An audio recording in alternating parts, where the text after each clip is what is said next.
ಕಸದ ಬುಟ್ಟಿಯಲ್ಲಿ ನವಜಾತ ಶಿಶುಗಳು ಪತ್ತೆ.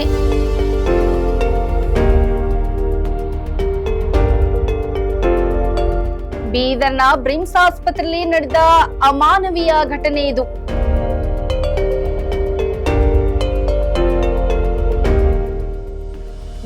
ಒಂದೂವರೆ ತಿಂಗಳು 2 ದಿನದ ನವಜಾತ ಶಿಶುಗಳನ್ನು ಎಸೆದ ಮಹಾತಾಯಿಂದರು.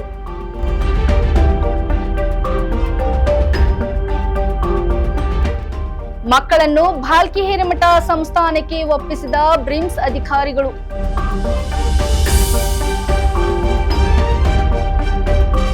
ಮದುವೆಯಾಗಿ ಇಷ್ಟು ವರ್ಷ ಆಯಿತು ಮಕ್ಕಳೇ ಆಗುತ್ತಿಲ್ಲ ಅಂತ ಎಷ್ಟೋ ಮಹಿಳೆಯರು ಗೊಣಗುತ್ತಾರೆ.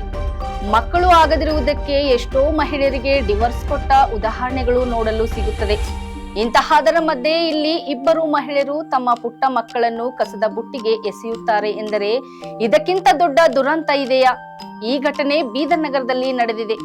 ಕಳೆದ 2 ದಿನಗಳ ಹಿಂದೆಯಷ್ಟೇ ಬೀದರ್ ನಗರದ ಬ್ರಿಮ್ಸ್ ಆಸ್ಪತ್ರೆಯ ಕಸದ ತೊಟ್ಟಿಯಲ್ಲಿ 2 ನವಜಾತ ಶಿಶುಗಳು ಪತ್ತೆಯಾಗಿವೆ.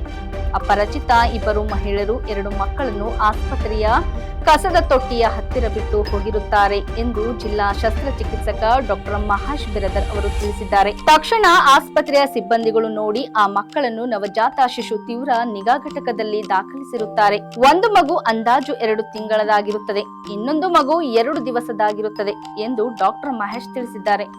ಮಕ್ಕಳ ತಜ್ಞ ವಿಭಾಗದ ಮುಖ್ಯಸ್ಥರಾದ ಡಾಕ್ಟರ್ ಶಕುಂತಲಾ ಕೌಜಲ್ಗಿ ನೇತೃತ್ವದಲ್ಲಿ ಈ ನವಜಾತ ಶಿಶುಗಳ ಪಾಲನೆ ಪೋಷಣೆ ಮಾಡಿ ಚಿಕಿತ್ಸೆ ನೀಡಿ ಜಿಲ್ಲಾ ಮಕ್ಕಳ ಕಲ್ಯಾಣ ಸಮಿತಿಯವರ ಆದೇಶದ ಮೇರೆಗೆ ಡಾಕ್ಟರ್ ಮಹೇಶ್ ಬಿರದರ್ ಜಿಲ್ಲಾ ಶಸ್ತ್ರ ಚಿಕಿತ್ಸಕರ ಸಮ್ಮುಖದಲ್ಲಿ ಭಾಲ್ಕಿ ಹಿರೇಮಠ ಸಂಸ್ಥಾನಕ್ಕೆ ಒಪ್ಪಿಸಲಾಯಿತು.